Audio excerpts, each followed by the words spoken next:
ये समय है कि हम परमेश्वर के वचन में चलें और हम सब परमेश्वर के वचन से निकाल लेंगे हागई। परमेश्वर के वचन से निकाल लेंगे हागई, उसका पहला अध्याय, और उसके प्रथम अध्याय को हम पढ़ेंगे।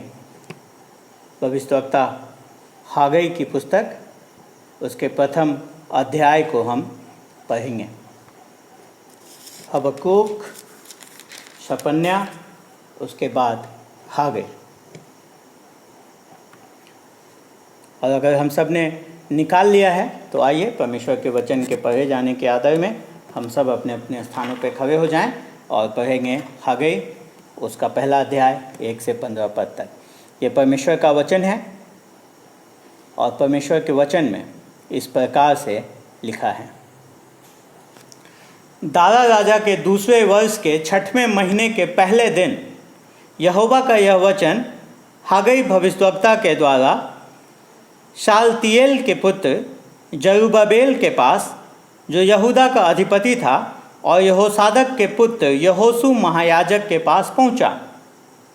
सेनाओं का यहोवा यूँ कहता है, ये लोग कहते हैं कि यहोवा का भवन बनाने का समय नहीं आया है। फिर यहोवा का यह वचन हागई भविष्यवक्ता के द्वारा पहुंचा, क्या तुम्हारे लिए अपने छत वाले घरों में रहने का समय है, जबकि यह भवन उजाड़ पड़ा है? इसलिए अब सेनाओं का यहोवा यूँ कहता है, अपनी अपनी चाल चलन पर ध्यान करो। तुमने बहुत बोया परंतु थोड़ा काटा, तुम खाते हो परंतु पेट नहीं भरता, तुम पीते हो परंतु प्यास नहीं बुझते, तुम कपड़े पहनते हो परंतु गर्माते नहीं, और जो मजदूरी कमाता है वह अपनी मजदूरी की कमाई को छेद वाली थैली में रखता है। सेनाओं का यहोवा तुमसे यूँ कहता है, अपने अपने चाल चलन पर सोचो, पहाड़ पर चढ़ जाओ और लकड़ी ले आओ और इस भवन को बनाओ, और मैं उसको देखकर प्रसन्न होऊंगा और मेरी महिमा होगी। यहोवा का यही वचन है। तुमने बहुत उपज की आशा रखी, परंतु देखो थोड़ी ही है, और जब तुम उसे घर ले आए तब मैंने उसको उड़ा दिया। सेनाओं के यहोवा की यह वाणी है, ऐसा क्यों हुआ? क्या इसलिए नहीं कि मेरा भवन उजाड़ पड़ा है और तुम में से प्रत्येक अपने घर को दौड़ा चला जाता है? इस कारण आकाश से ओस गिरना और पृथ्वी से अन्न उपजना दोनों बंद हैं। मेरी आज्ञा से पृथ्वी और पहाड़ों पर और अन्न और नए दाख मधु पर और ताजे तेल पर और जो कुछ भूमि से उपजता है उस पर, और मनुष्यों और घरेलू पशुओं और उनके परिश्रम की सारी कमाई पर भी अकाल पड़ा है। तब शालतिएल के पुत्र जरुब्बाबेल और यहोसादक के पुत्र यहोशू महायाजक ने सब बचे हुए लोगों समेत अपने परमेश्वर यहोवा की बात मानी, और जो वचन उनके परमेश्वर यहोवा ने उनसे कहने के लिए हागई भविष्यवक्ता को भेज दिया था, उसे उन्होंने मान लिया और लोगों ने यहोवा का भय माना। तब यहोवा के दूत हागई ने यहोवा से आज्ञा पाकर उन लोगों से यह कहा, यहोवा की यह वाणी है, मैं तुम्हारे संग हूँ। और यहोवा ने शालतिएल के पुत्र जरुब्बाबेल को, जो यहूदा का अधिपति था, और यहोसादक के पुत्र यहोशू महायाजक को और सब बचे हुए लोगों के मन को उभार कर उत्साह से भर दिया कि वे आकर अपने परमेश्वर सेनाओं के यहोवा के भवन को बनाने में लग जाएं। यह दारा राजा के दूसरे वर्ष के 6वें महीने के 24वें दिन हुआ। ये परमेश्वर का वचन है। हम सब अपने स्थानों पर बैठ जाएंगे और आइए इस वचन की समझ के लिए हम परमेश्वर से सहायता को मांगे। पिताजी, हम धन्यवाद देते हैं आपके वचन के लिए। प्रभु जी, जब आज इस वचन पे हम मनन करते हैं, प्रभु अपने आत्मा का अगुवाई दे, ताकि प्रभु जी हम सब इस वचन की बातों को समझ सकें। प्रभु जी आपकी आवाज़ को सुन सकें इस वचन के माध्यम से। हमारे हृदयों को तैयार कर, ताकि प्रभु जी जब ये वचन हमारे हृदय पे पढ़ते हैं प्रभु, तो हम उसे उत्साह से ग्रहण कर सकें। प्रभु जी हमारे हृदयों को कायल करें, ताकि प्रभु जी हम इस वचन के द्वारा आपके पुत्र प्रभु यीशु मसीह की समानता में एक कदम आगे बढ़ने वाले हो सकें। ये वचन हम सब के लिए आशीष का कारण हो सके, हमारे आत्मिक उन्नति का कारण बनने वाला हो सके। प्रभु जी, हम में से हर एक जन से इस वचन के माध्यम से आप बातचीत करें, यीशु के नाम से, आमीन। प्रत्येक दिन हमें कुछ निर्णय लेने होते हैं, और जो निर्णय हम लेते हैं वो इससे निकल कर के आते हैं कि हम किस चीज़ को अपने जीवन में ज़्यादा महत्व देते हैं। और अगर ईमानदारी से हम अपने जीवनों को जांचें तो कहीं ना कहीं अधिकतर समय हम अपने जीवन में प्राथमिकताओं से जूझते हैं। हम सही प्राथमिकताएं अपने जीवन में नहीं रख पाते हैं। टीवी देखना है कि नहीं देखना है, टीवी देखूं कि इस समय को कुछ और कार्य करने में बिताऊं, इस समय में कलीसिया के कार्यक्रम में जाऊं, बाइबल स्टडी में हिस्सा लूं, या फिर स्कूल के यूथ ग्रुप में हिस्सा लूं, क्या करूं? हर निर्णय जो हम लेते हैं वो इस बात को दिखाता है कि हम किस चीज़ को महत्व देते हैं। और हम सब कहीं ना कहीं महत्व जिस चीज़ को हमें देना है, प्राथमिकता जिस चीज़ को देनी है, उसको न दे करके दूसरी चीज़ों को अपने जीवन में प्राथमिकता देते हैं। पर सवाल उठता है कि जब हम अपने जीवन में प्राथमिकताओं को, गलत प्राथमिकताओं से संघर्ष कर रहे हों, तो कैसे हम उसको सही करें? क्या चीज़ हम करें कि हम ऐसी प्राथमिकताएं जीवन में बना सकें जो परमेश्वर को प्रसन्न करने वाली हों? और हमें कोई इसके लिए आश्चर्य करने की बात नहीं है, ज़्यादा विचारने की बात नहीं है, क्योंकि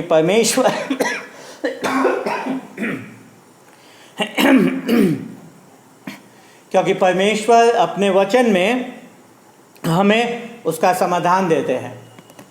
अगर हम देखें जो आज का खंड हमने पढ़ा है, हग्गई भविष्यद्वक्ता की पुस्तक को, पहले अध्याय को, तो हम देखते हैं कि उस समय में यीशु मसीह से 520 वर्ष पूर्व जो यरूशलेम में लोग रह रहे थे, वो भी अपनी प्राथमिकताओं से संघर्ष कर रहे थे, और परमेश्वर हग्गई भविष्यद्वक्ता के द्वारा उनके प्राथमिकताओं को फटकारता है और उनको सही प्राथमिकता को करने के लिए विवश करता है, और वो उसमें परिवर्तन लेकर के आते हैं। और यही चीज़ आज 21वीं शताब्दी में हमें भी परमेश्वर बताता है कि अगर आज भी हम भी अगर अपने जीवन में प्राथमिकताओं से संघर्ष कर रहे हैं, तो हमें इस वचन को मनन करने की आवश्यकता है, और इस वचन के अनुसार हमें अपनी प्राथमिकताओं में परिवर्तन लेकर के आने की आवश्यकता है।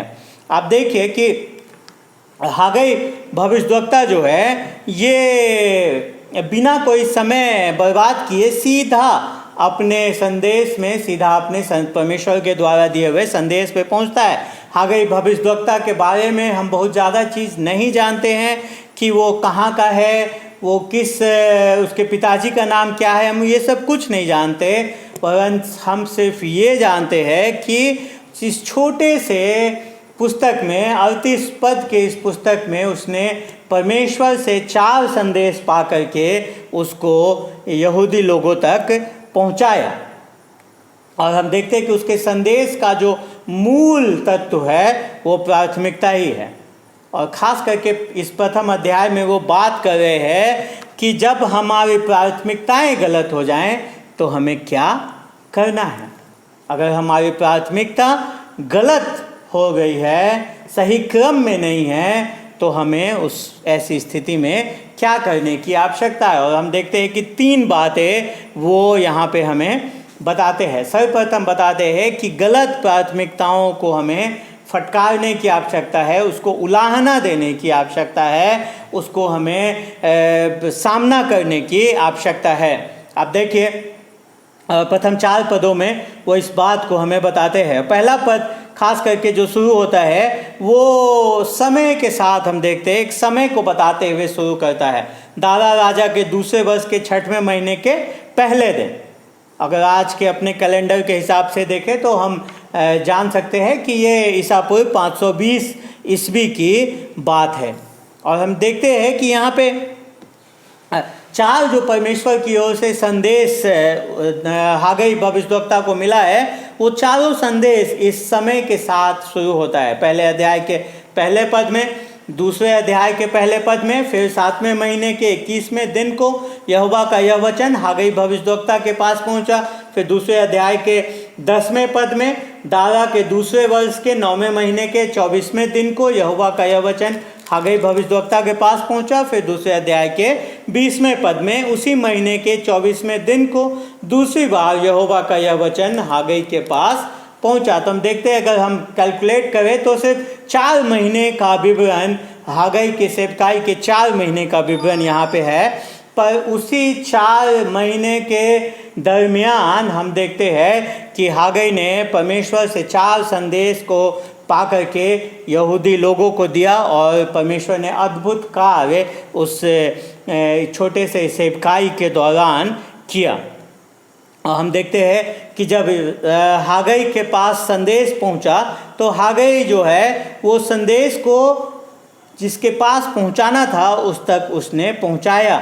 जैसे ही परमेश्वर का वचन हागई को मिला, उसने उसको साल्तियेल के पुत्र जरुब्बाबेल के पास, जो यहूदा का अधिपति था, और यहोसादाक के पुत्र यहोशू महायाजक के पास पहुंचा दिया, जो उस समय का राजनीतिक अगुआ और उस समय के धार्मिक अगुए दोनों के पास वो परमेश्वर का वचन को लेकर के गया। और क्या था परमेश्वर का संदेश? परमेश्वर का संदेश था कि सेनाओं का यहोवा यूँ कहता है, ये लोग कहते हैं कि यहोवा का भवन बनाने का समय नहीं आया है। परमेश्वर अपने उस संदेश में कहता है कि ये लोग कहते हैं, जो यहूदी उस समय थे, वो आकर के क्या कह रहे हैं कि अभी परमेश्वर के भवन को बनाने का समय नहीं आया है। ये तो लोग कह रहे हैं, पर परमेश्वर क्या कह रहा है? परमेश्वर कह रहा है, हम देखते हैं 30वें पद में कि फिर यहोवा का यह वचन हागई भविष्यद्वक्ता के द्वारा पहुंचा, क्या तुम्हारे लिए अपने छत वाले घरों में रहने का समय है, जबकि यह भवन उजाड़ पड़ा हुआ है? हम देखते हैं कि वो लोग कह रहे हैं कि ये अभी परमेश्वर के भवन को बनाने का समय नहीं आया है, लेकिन परमेश्वर कह रहा है कि क्या तुम्हारे अपने घरों को बनाने का समय है और परमेश्वर के भवन को बनाने का समय नहीं है? तो आखिर में क्यों नहीं उस समय में वो लोग परमेश्वर के भवन पे कार्य कर रहे थे? क्यों परमेश्वर के भवन को नहीं बना रहे थे? इसको समझने के लिए हमें थोड़ा इतिहास में जाने की आवश्यकता है। और ख़ास करके हम पिछले सप्ताह तक हबक्कूक की पुस्तक को पढ़ रहे थे। वहाँ हमने देखा था कि परमेश्वर ने भविष्यवाणी करी थी इज़राइल पे आने वाले न्याय को लेकर के, कि कैसे परमेश्वर कसदियों को खड़ा कर रहा है कि वो इज़राइलियों को बंधक बना करके उनको अनुशासित करे। और हम देखते हैं कि अपने समय में ऐसा ही हुआ। परमेश्वर ने कसदियों को खड़ा किया, कसदी आए, इज़राइलियों को, यहूदियों को बंधक बना करके ले गए, और जो परमेश्वर का भवन था उसके सारे सामग्री को भी ले गए, और उसके सारे सोने चांदी जितने भी कीमती वस्तु थे उसको ले गए, और भवन को, परमेश्वर के मंदिर को एकदम से ढा दिया, उसको चकनाचूर कर दिया। उसके ऊपर ईंट के ऊपर ईंट नहीं बची, उसको नेस्तनाबूद कर दिया। और हम देखते हैं कि इजरायली बंधुआई में इस मंदिर की लालसा करते थे। कई परमेश्वर के वचन में जो भजन हैं उसमें हम देखते हैं कि वो लोग वहाँ पे बेबीलोन में जब बंधुआई में चले गए तो वहाँ पे जाकर के वो कई बार उस मंदिर को याद करते थे और उसके लिए रोते थे। लेकिन परमेश्वर ने जैसे हबक्कूक को बताया था कि परमेश्वर कसदियों के भी पापों का न्याय करेगा। परमेश्वर कसदियों का इस्तेमाल ज़रूर करेगा यहूदियों के पापों को अनुशासित करने के लिए, लेकिन परमेश्वर कसदियों के पापों को छोड़ नहीं देगा, वो उसको भी अनुशासित करेगा। और हम देखते हैं कि ऐसा ही हुआ।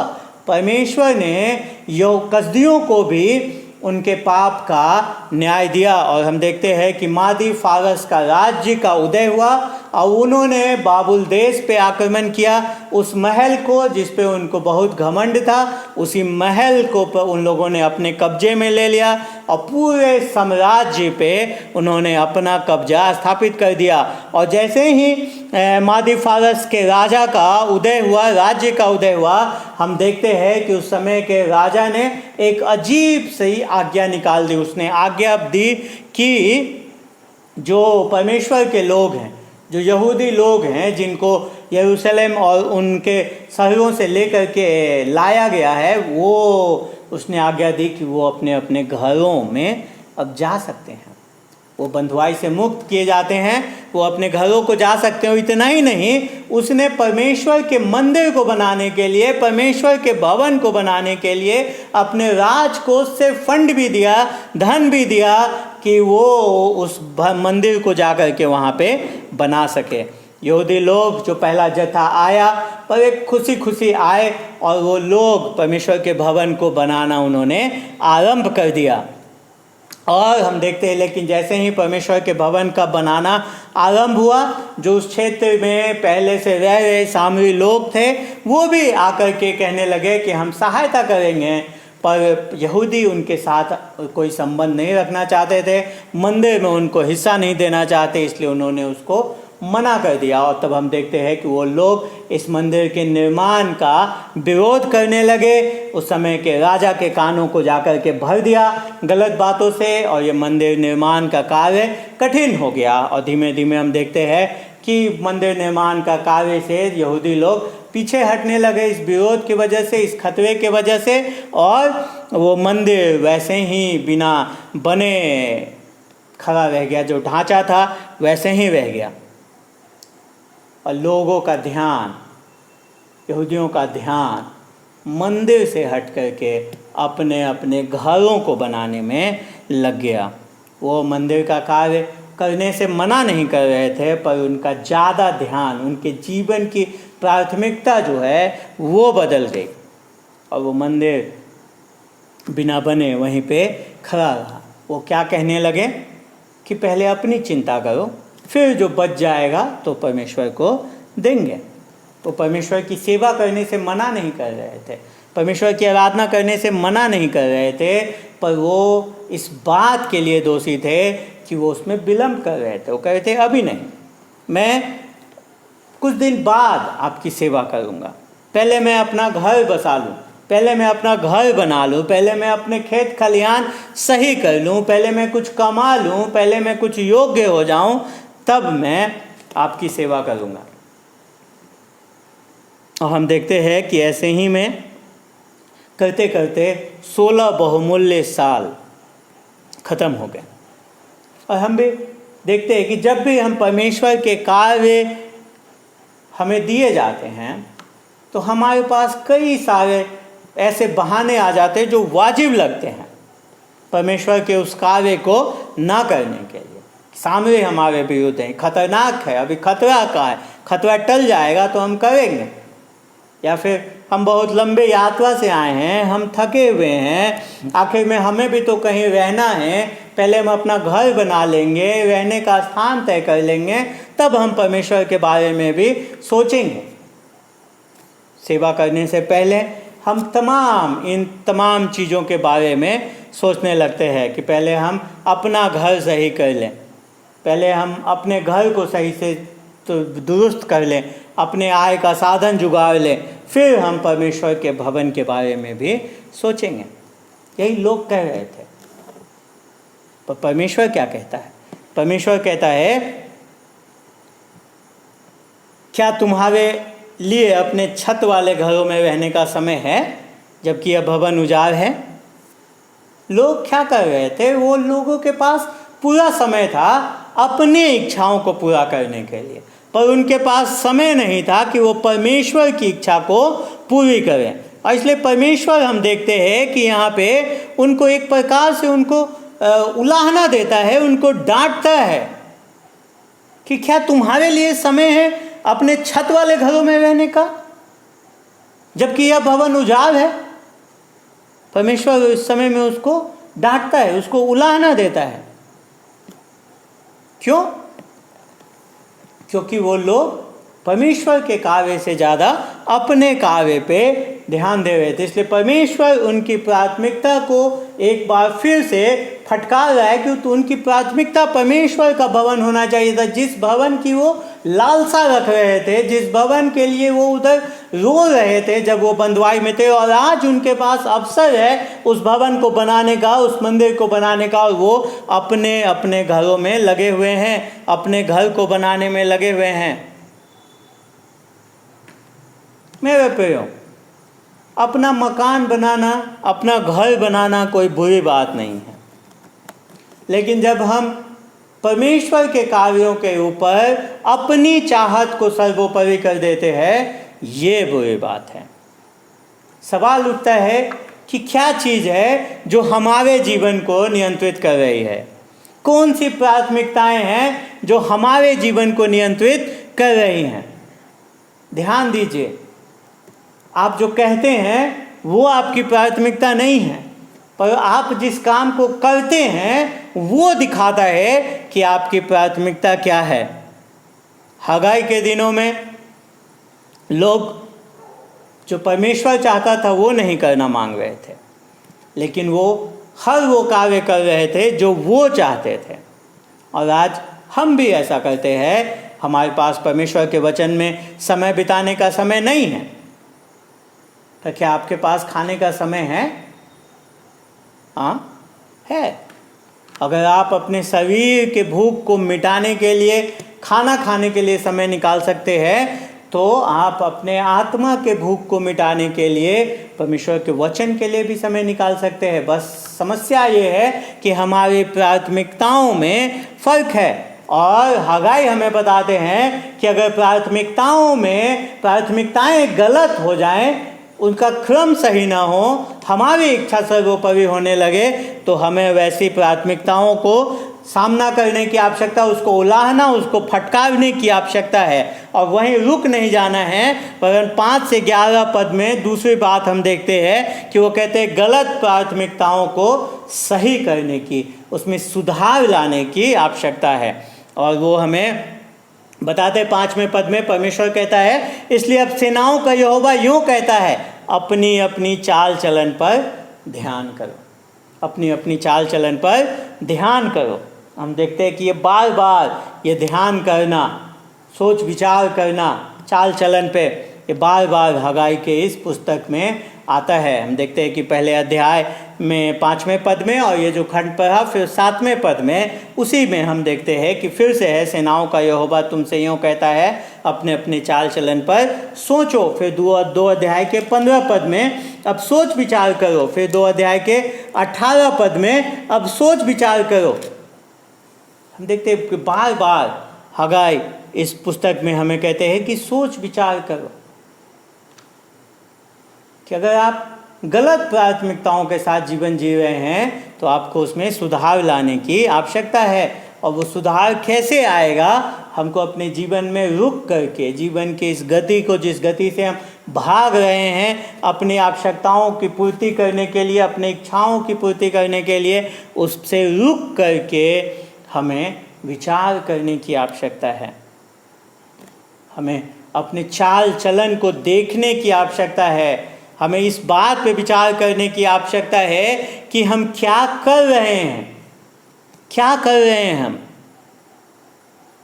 हम तो बहुत कम समय विचार करने में बिताते हैं। पर परमेश्वर का वचन हमसे कहता है कि विचार करो अपने चाल चलन पर, क्या कर रहे हो, इस चीज़ पे विचार करो कि क्या कर रहे हो, किस चीज़ के पीछे भाग रहे हो। कहे कि तुम बोते हो पर काटा कम, खाते हो पेट नहीं भरता, पीते हो प्यास नहीं बुझती, कपड़े पहनते हो गर्माते नहीं, मजदूरी कमाते हो पर उसको ऐसे स्थान पे रखते हो जिसमें छेद है। और क्यों परमेश्वर क्यों उनकी ये कठिनाई का वो सामना कर रहे हैं? क्योंकि परमेश्वर उनको इस समय में अनुशासित कर रहा है। परमेश्वर इतना अच्छा है कि वो हमें, जब हम उससे दूर भटकने लगते हैं जब हमारी प्राथमिकताएं बदलने लगते हैं तो वो हमें हर संभव अपनी ओर लाने का प्रयास करता है। वो कभी भी ये नहीं होने देगा कि हम अपने जीवन में परमेश्वर को पीछे छोड़ दें और अपनी इच्छाओं को सर्वोपरि करें। इसलिए वो हमारे जीवन में ऐसे अलार्म्स भेजता रहता है। वो हमसे इतना प्रेम करता है कि वो हमें अपने आप को नज़रअंदाज करके आगे बढ़ने नहीं देगा। मेरे प्रियो, एक प्रकार से परमेश्वर हमसे कहना चाह रहे हैं कि अगर हम परमेश्वर को नज़रअंदाज करने की कोशिश करेंगे तो हम जिस चीज़ के लिए भाग रहे हैं वो चीज़ भी हमें नहीं मिलेगी। कभी भी हम पर्याप्त नहीं हो पाएगा हमारे लिए कुछ भी, क्योंकि जो परमेश्वर इस बात को जानता है कि जो हमारा संतोष है वो सिर्फ और सिर्फ परमेश्वर में हमें मिलता है। और अगर हम परमेश्वर को अपने जीवन में उचित स्थान नहीं दे रहे हैं तो इसका गहरा परिणाम हमें भुगतना पड़ेगा। और अगर दूसरी तरफ अगर हम परमेश्वर को उचित स्थान देते हैं तो जो हमारी आवश्यकताएं हैं वो परमेश्वर स्वयं उसकी पूर्ति करता है। ध्यान दीजिएगा, मैंने कहा आवश्यकताएं, चाहत नहीं। हमारी चाहतें असीमित हैं, परमेश्वर हमारी आवश्यकताओं को जानता है और वो उन आवश्यकताओं की पूर्ति करता है। अगर हमें हमारे चाहत पे छोड़ दिया जाए तो हम कभी परमेश्वर की चाह न रखें, पर परमेश्वर जानता है हमें उसकी कितनी आवश्यकता है, इसलिए उसने हमारे जीवन में कार्य किया। इसीलिए राजा दाऊद कहते हैं कि यहोवा मेरा चरवाहा है, मुझे किसी बात की घटी ना होगी। ओ, किसी बात की कमी नहीं होगी, किसी बात की घटी नहीं होगी। तो यीशु मसीह भी मत्ती 6 में हम देखते हैं इसी बात को कहते हैं कि पहले तुम परमेश्वर के राज्य और धार्मिकता की खोज करो, बाकी सब बातें तुम्हारे में जोड़ दी जाएंगी। तुम देखते हैं कि हगाई हमें कहते हैं कि अगर आपकी प्राथमिकता आपने उसका सामना कर लिया है, जान लिया है कि वो गलत है, तो हमें उसको सुधारने की आवश्यकता है। और उसको सुधारने के लिए पहले हमें इस बात पे विचार करने की आवश्यकता है कि हम क्या कर रहे हैं, और उसके बाद हमें विचार करना है कि परमेश्वर हमसे क्या कराना चाहता है, परमेश्वर क्या चाहता है कि हम करें। और हम देखते हैं कि हगाई के दिनों में परमेश्वर क्या चाहता था कि लोग करें, उसके भवन को बनाएं, उसके उस भवन को बनाएं, उसके उस मंदिर को बनाएं। पर सवाल उठता है कि क्यों परमेश्वर एक मंदिर को बनाने के लिए बार बार बोल रहा है? वो क्यों चाहता है कि उस भवन का फिर से निर्माण किया जाए जो अंततः एक दिन खत्म होने वाला है? फिर से क्यों परमेश्वर ऐसा चाहता है? क्या वो सिर्फ एक मकान नहीं है? हाँ, एक तरफ तो हम देखते हैं कि वो सिर्फ एक भवन है, एक मकान है, क्योंकि परमेश्वर का वचन बार बार इस बात को बताता है कि परमेश्वर कहीं एक स्थान पे उसको सीमित नहीं किया जा सकता। जब राजा सुलेमान ने पहली बार परमेश्वर के लिए इस मंदिर का निर्माण किया था, इस भवन को बनाया था, तो उसने स्वयं उसके प्रार्थना में इस बात को कहा कि क्या सब वो महान परमेश्वर इस भवन में वो टिक पाएगा, ये भवन उसको समा पाएगा? नहीं, परमेश्वर कभी भी किसी ढांचे के अंदर समा नहीं सकता है। बाद में स्तिफनुस भी हम देखते हैं कि अपने उपदेश में प्रेरितों के काम 7 अध्याय में इस बात को बताता है। लेकिन उस समय के लिए ये मंदिर जो था, ये भवन जो था, वो सिर्फ एक ईंट पत्थर का भवन नहीं था, वरन उसका एक खास महत्व था, क्योंकि परमेश्वर ने इस स्थान को दिया था कि वहाँ पे बलिदान किए जाए। वहाँ पे यहूदी लोग बलिदान के द्वारा पश्चाताप करने वाले हो सकें, उनके पापों का अंगीकार किया जाए, और बकरे के और तमाम जानवरों के लहू के बहाए जाने के द्वारा वो अपने पाप पूर्ण स्थिति को याद करें और उनका संबंध उस बलिदान के द्वारा परमेश्वर से अच्छा होने वाला हो सके। तो सवाल उठता है कि आज हम क्यों नहीं ये सब काम कर रहे हैं? क्योंकि आज हमारे लिए ये सब कार्य पहले से पूरा हो चुका है। तो यीशु मसीह जो बलिदान की व्यवस्था थी, बलिदान की प्रक्रिया थी, उसकी परिपूर्णता है। इब्रानियों 9 अध्याय 28 पद इसी बात को बताता है कि यीशु मसीह एक बार हमेशा के लिए बलिदान, बहुतों के पापों के लिए बलिदान हो गया।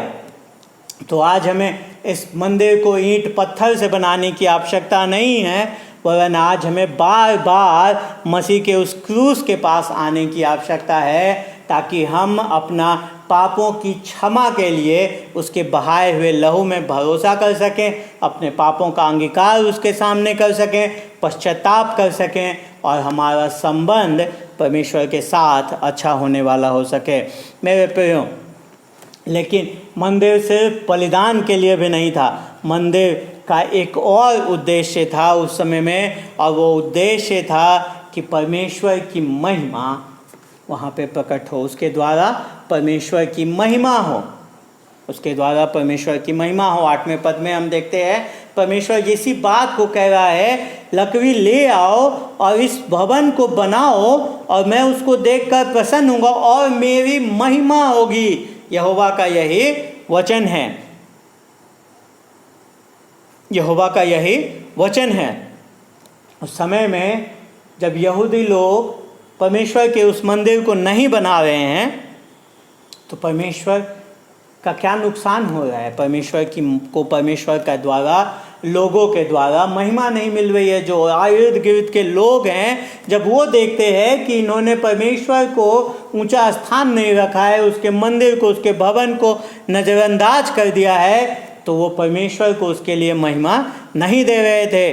जब यहूदी लोग बंधुआई में थे, तब आसपास के लोग अगर देख रहे थे कि मंदिर नहीं बन पा रहा है, तो वो ठीक था, क्योंकि लोग ही नहीं हैं। लेकिन एक बार वापस आ जाने के बाद, 16 वर्ष बीत जाने के बाद, जब लोगों ने अपने अपने घर भी बना लिए हैं, फिर भी अगर वो मंदिर पे ध्यान नहीं दे रहे हैं, परमेश्वर के भवन पे ध्यान नहीं दे रहे हैं, तो ये दिखाता था कि परमेश्वर उनके लिए कितना महत्व रखता है, या परमेश्वर का कार्य उनके लिए कितना महत्व रखता है। लोगों की गलत प्राथमिकता के वजह से परमेश्वर को उसका आदर और उसकी महिमा जो अन्य लोगों से उसे मिलनी थी, वो नहीं मिल रहे थे। और परमेश्वर क्या चाहता है कि हम किस प्राथमिकता को रखें? परमेश्वर चाहता है कि हम उसकी आज्ञा को, उसकी इच्छाओं को मानें। हगाई के लोगों के लिए था कि वो जाएं, लकड़ी लाएं और परमेश्वर के भवन को पूरा करें। ये परमेश्वर की इच्छा थी उनके लिए, जिसको वो जानते थे पर उसको कर नहीं रहे थे। और दूसरी प्राथमिकता जो परमेश्वर चाहता है हमारे जीवन में हो, वो हो कि हम परमेश्वर के नाम को महिमा दें। हम ऐसा जीवन जिए जिससे परमेश्वर का नाम आदर पाए, परमेश्वर का नाम महिमा पाए। वो कहता है उस भवन को बनाओ ताकि मेरी महिमा होगी, मेरी महिमा होगी। परमेश्वर हमसे चाहता है हम को आदर मिले, जिससे परमेश्वर के नाम को महिमा मिले। कैसा चल रहा है आपके जीवन में? क्या आपका जीवन इस प्रकार से है जिसके वजह से परमेश्वर के नाम को आदर मिल रहा हो, जिसकी वजह से परमेश्वर का नाम महिमा पा रहा हो? क्या आपकी प्राथमिकताएं सही हैं? क्या आपकी प्राथमिकताओं में पहला स्थान परमेश्वर की इच्छाओं को पूरा करना है? क्या आपका उत्साह परमेश्वर की महिमा के लिए और परमेश्वर के आदर के लिए जीना है?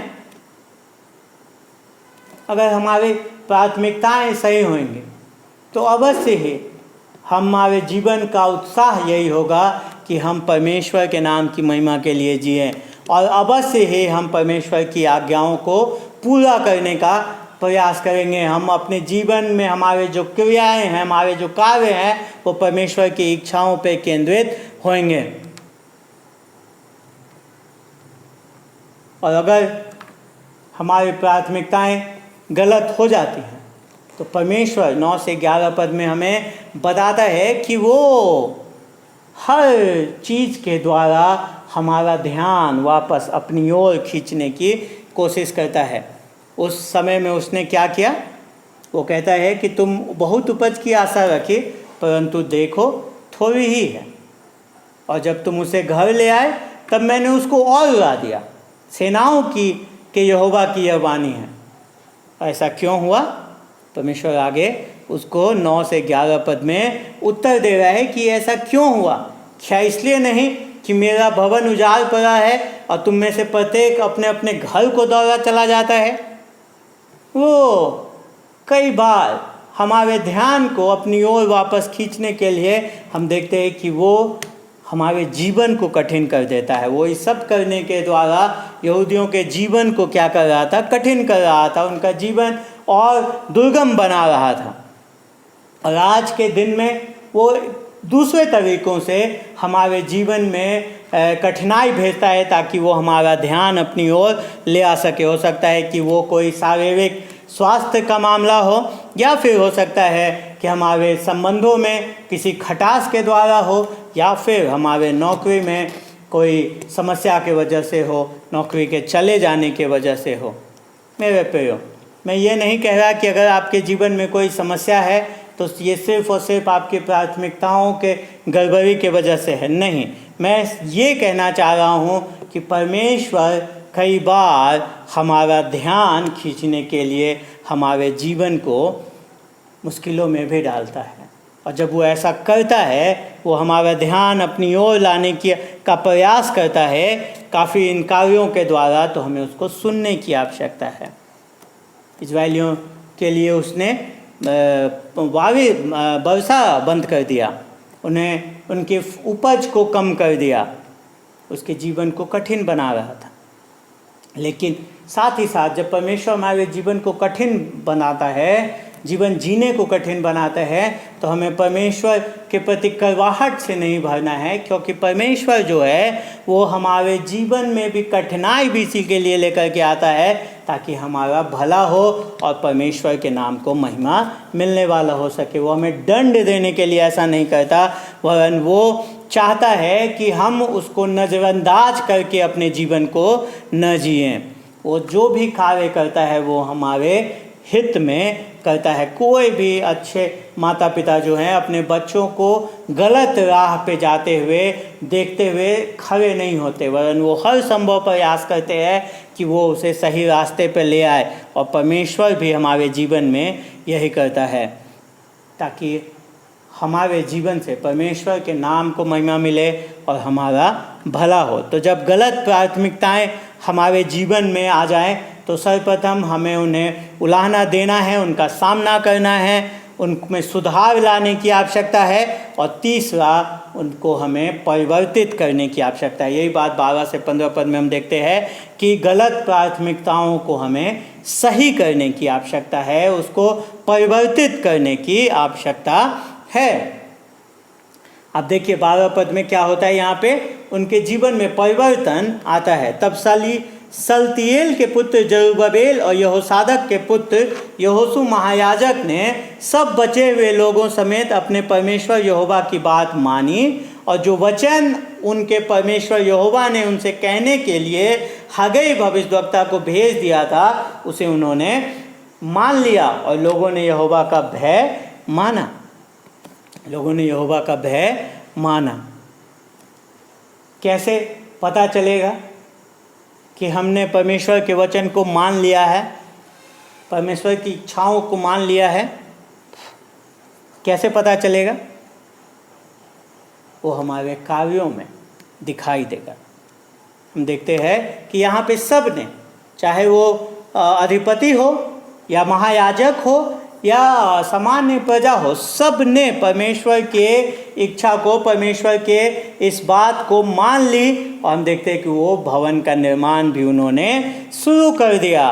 तो जो मानना है, परमेश्वर की आज्ञा को मानना, ये हमारे कार्यों पे प्रभाव डालता है। ये सिर्फ कोई एक भावनात्मक निर्णय नहीं है कि आपने एक दिन निर्णय ले लिया कि हम परमेश्वर की आज्ञाओं को मानेंगे। नहीं, वो हमारे कार्यों में इस चीज़ को दिखना है, वो हमारे कार्य में दिख जाते हैं।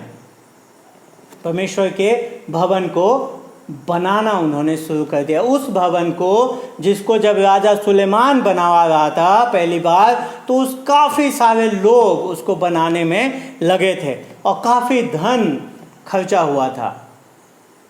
पर अब हगाई कह रहा है कि उसको लोग स्वयं से उसको बनाएं, और लोगों ने उस चुनौती को हम देखते हैं ग्रहण किया। जब हमारे जीवन में प्राथमिकताएं बदलते हैं तो हमारे कार्यों में दिखाई देती हैं, और हमारे कार्यों ही नहीं वरन हमारे हृदय में भी दिखाई देती हैं। यहाँ लिखा है कि उन्होंने यहोवा का भय माना। पर ये सवाल उठता है कि आखिर में ऐसा परिवर्तन आएगा कहाँ से? कैसे अचानक से ऐसा परिवर्तन उनके जीवन में आ गया, या फिर कैसे हमारे जीवन में ये परिवर्तन आ सकता है? कैसे हम लोगों की प्राथमिकताओं को बदल सकते हैं? कैसे लोग अपनी प्राथमिकताओं को बदल सकते हैं? और हम देखते हैं कि इसका उत्तर अगले 3 पद में हगाई देते हैं। वो कहते हैं कि बदलाव कैसे हुआ, परिवर्तन कैसे हुआ प्राथमिकता में, जब हगाई ने परमेश्वर के वचन का प्रचार किया। 13 पद, तब यहोवा के दूत हगाई ने यहोवा से आज्ञा पाकर उन लोगों से यह कहा, यहोवा की यह वाणी है, मैं तुम्हारे संग हूँ। उसने प्रचार के द्वारा, परमेश्वर के वचन के प्रचार के द्वारा ये परिवर्तन का कार्य आरंभ हुआ। और 14 से 15 पद बताता है कि परमेश्वर ने उनके हृदयों को उभारा, परमेश्वर ने उनके हृदयों को उत्साह से भर दिया। किस वजह से परिवर्तन आया, कैसे परिवर्तन आया? जब परमेश्वर का वचन प्रचार किया गया और परमेश्वर की आत्मा ने उस वचन को लोगों के हृदय में कायल करने के लिए इस्तेमाल किया। जब हम परमेश्वर के वचन का प्रचार करते हैं, लेकिन परमेश्वर ही है जो लोगों के हृदय को उभारता है, परमेश्वर ही है जो लोगों के हृदय को कायल करता है। और वो कब लोगों के हृदय को कायल करता है? जब उसके वचन का प्रचार किया जाता है। और कितना समय लगा यहूदियों को अपने इस प्राथमिकताओं को बदलने में, उसको सही करने में, उसको सुधार कर सही राह पे लाने में। 15वां पद बताता है, यह दारा राजा के दूसरे वर्ष के 6वें महीने के 24वें दिन में हुआ। पहले दिन में, दूसरे वर्ष के 6वें महीने के पहले दिन में परमेश्वर का वचन का प्रचार शुरू हुआ हगाई के द्वारा, और दूसरे वर्ष के 6वें महीने के 24वें दिन में हम देखते हैं कि मंदिर के निर्माण का कार्य वो लोगों ने वापस प्रारंभ कर दिया। सिर्फ 23 दिन में उनके जीवन में ये परिवर्तन आ गया। 3 सप्ताह में उनके जीवन में ये परिवर्तन आ गया। जो लोग इतने लंबे अरसे से अपनी गलत प्राथमिकताओं में जी रहे थे, 16 वर्षों से जिनका प्राथमिकता सही नहीं था, कितने कम समय में जैसे ही परमेश्वर का वचन उनके हृदय में कार्य करता है, उनकी प्राथमिकताएं बदल जाती हैं। ये कोई स्वयं में लिया हुआ परिवर्तन नहीं था, स्वयं में की होने वाली सुधार नहीं थी कि अचानक से उन लोगों ने सोचा कि हाँ हम बदलेंगे। नहीं, ये परमेश्वर के वचन के द्वारा हुआ था, और सिर्फ परमेश्वर का वचन ही लोगों के हृदय को बदल सकता है। हमारा काम उनके लिए उनको वचन देना और उनके लिए प्रार्थना करना है, लेकिन सिर्फ और सिर्फ परमेश्वर ही है जो लोगों के हृदय को परिवर्तित कर सकता है। और जब परिवर्तन होता है तो वो दिखाई देता है। जब परिवर्तन, वास्तविक परिवर्तन होता है तो वो दिखाई देता है, वो हमारे कार्यों में दिखाई देता है। हो सकता है कि इस समय में आपके हृदय में ये कार्य हो रहा हो सकता है कि परमेश्वर आज इस वचन के द्वारा आपके हृदय में, आपके हृदय को उभार रहा हो। और अगर ऐसा हो रहा है तो कैसे आप अपने प्राथमिकताओं को फटकारेंगे, कैसे आप उनका सामना करेंगे, कैसे आप उनको सुधार करेंगे, कैसे आप उनको परिवर्तित करेंगे? सिर्फ और सिर्फ जब आप अपने नज़रिए में बदलाव लाएंगे। और आपका नज़रिया कैसे बदलेगा? नज़रिए में बदलाव के लिए मेरे प्रियो, हमें यीशु की ओर निहारने की आवश्यकता है।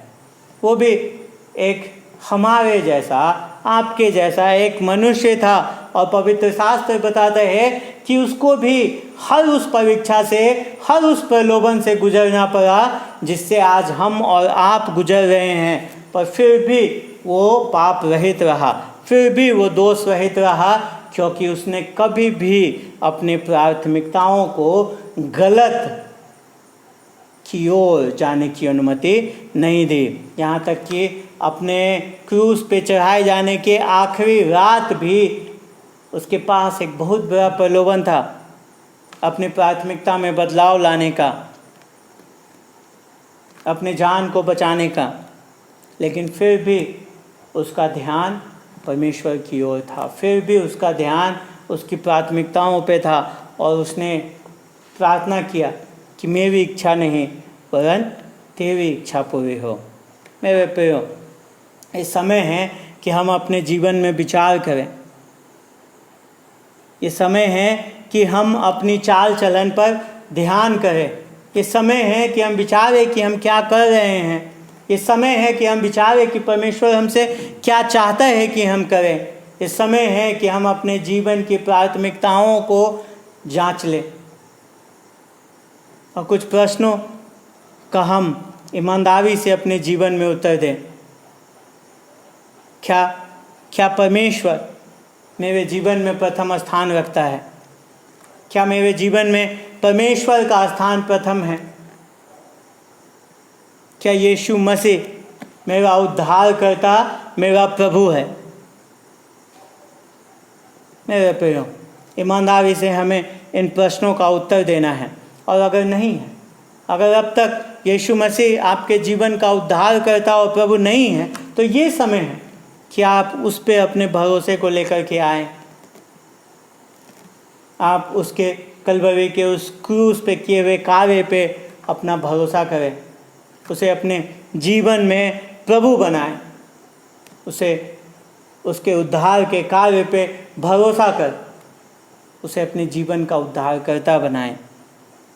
और अगर आपने हाँ में इसका उत्तर है, अगर यीशु मसीह आपके जीवन का उद्धारकर्ता और प्रभु है, अगर आप कहते हैं कि हाँ, परमेश्वर मेरे जीवन में प्रथम स्थान रखता है, तो इस सवाल को पूछें, क्या परमेश्वर की इच्छा आपके जीवन में सर्वोपरि है या आपकी अपनी? परमेश्वर की इच्छा आपके जीवन में सर्वोपरि है या आपकी अपनी? हाँ बोलने में मेरे प्रियो समय नहीं लगता है, पर अगर आप हाँ सोच रहे हैं तो अपने बीते सप्ताह के निर्णयों पे ध्यान दें, अपने बीते सप्ताह पे ही ध्यान दें। क्या आपने जो निर्णय लिए हैं, क्या उसमें ये बात जाहिर होती है कि क्या परमेश्वर आपके जीवन में प्रथम स्थान रखता है? क्या आपने अपना बीता सप्ताह, जो परमेश्वर ने आपको समय दिया, परमेश्वर ने जो आपको धन दिया, परमेश्वर ने जो आपको ऊर्जा दिया, उसके साथ क्या आपने वही किया जो परमेश्वर चाहता था आपसे करना? मेरे प्रियो, अगर उत्तर नहीं है तो ये समय है कि हम अपने पापों को उसके सामने मान लें और उससे अपने पापों के लिए क्षमा को मांगें, पश्चाताप करें और उसके बाद कदम उठाएं परिवर्तन की ओर। हम देखते हैं कि 3 सप्ताह में यहूदियों की प्राथमिकता जो है वो बदल गई। हाँ, मंदिर पूरा होने में अभी और समय लगेगा, 1.5 साल लगेंगे, 3.5 साल लगेंगे मंदिर को पूरा होने में। लेकिन ये सब शुरू हुआ जिस क्षण परमेश्वर ने उनके हृदय में कार्य किया अपने वचन के द्वारा। उस क्षण ये कार्य आरंभ हुआ, जिस दिन उन्होंने अपने प्राथमिकताओं को, गलत प्राथमिकताओं को जान लिया और सही प्राथमिकताओं को अपने जीवन में लेकर के आए और उसे अपने कार्यों से दिखाया, वैसे कदम उठाए जो इस बात को दर्शाते थे कि हाँ, उनकी प्राथमिकताएं बदल गई हैं। मेरे प्रियो, हमें भी इसी कार्य को करने की आवश्यकता है। हमें परमेश्वर के सामने अपने गलतियों को मान लेना है कि हमारी प्राथमिकताएं सही नहीं हैं, और फिर उसमें परिवर्तन लेकर के आने की आवश्यकता है। जब परमेश्वर का वचन आज हमारे हृदय में कार्य कर रहा है तो हमें उस दिशा में आगे बढ़ने की आवश्यकता है, और जो परमेश्वर की इच्छा है हमारे जीवन के लिए, परमेश्वर के कार्य जो हमारे जीवन में हैं, हमें उस कार्य को आगे बढ़ाने की आवश्यकता है। उसके लिए कुछ ठोस कदम उठाने की आवश्यकता है। मेरे प्रियो, आज जो कलीसिया है वो परमेश्वर का मंदिर है। वो कलीसिया जो है वो जीवित परमेश्वर का मंदिर है। मैं ख़त्म करते हुए एक सवाल के साथ ख़त्म करना चाहता हूँ। कितना समय और कितना संसाधन जो परमेश्वर ने स्वयं आपको दिया है, उसका इस्तेमाल आप इस भवन को बनाने के लिए कर रहे हैं, इस मंदिर को बनाने के लिए कर रहे हैं, इस कलीसिया को निर्मित करने के लिए कर रहे हैं। आवश्यकता है कि हम अपने अपने हृदयों में इन सब का ईमानदारी से जवाब दें। परमेश्वर हम सबको आशीष दे। आइए हम प्रार्थना करें। और आइए हम सब सच में अपने जीवन में हम झांक लें, अपने बीते सप्ताह में हम झांक लें और देख लें कि क्या हमारी प्राथमिकताएं बीते सप्ताह में सही रही हैं। क्या हमारे जीवन के अहम निर्णयों में प्राथमिकता सही है? क्या परमेश्वर को हमारे जीवन से आदर मिल रहा है?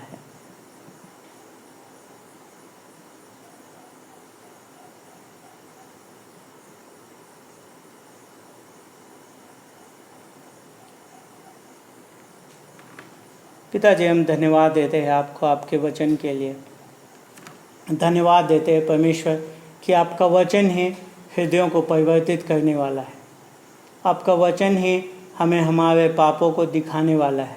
सच में परमेश्वर, आपका वचन वो दर्पण है जिसमें हमारी वास्तविकता दिखाई देती है। तो जिस समय में हम अपने गलत प्राथमिकताओं के अपराध को मान लेते हैं, हम मान लेते हैं कि परमेश्वर हम ज़्यादा ध्यान अपनी इच्छाओं को पूरी करने में लगाते हैं, बजाय इसके कि हम आपकी इच्छाओं पर केंद्रित हों, हम आपके कार्य को करें। इस बजाय इसके कि आपके नाम को महिमा मिले, ऐसे कार्य हम करें।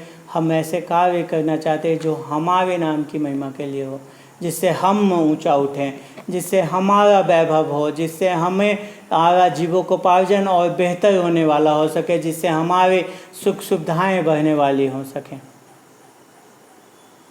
तो जी हमें हमारे पापों के लिए क्षमा कीजिए।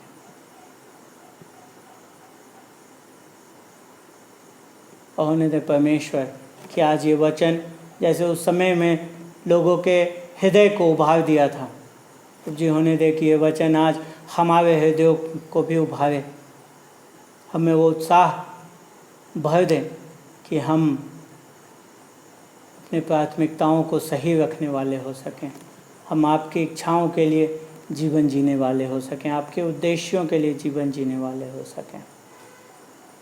और परमेश्वर, हम साथ ही साथ प्रार्थना करते हैं अगर कोई जो सुन रहे हैं उसमें अगर ऐसे हैं जिन्होंने अब तक अपना जीवन आपको नहीं सौंपा है, अगर आप उनके उद्धारकर्ता और प्रभु अभी तक नहीं हैं, तो होने दें कि आज आप उनके हृदय को उभारें, ताकि वो आज आप उनके उद्धारकर्ता बन सकें, आज आप उनके प्रभु बन सकें। सारी बातों को हम आपके हाथ में सौंपते हैं। धन्यवाद के साथ प्रार्थना अपने उद्धारकर्ता और मुक्तिदाता प्रभु यीशु मसीह के नाम से मांग लेते हैं। आमीन।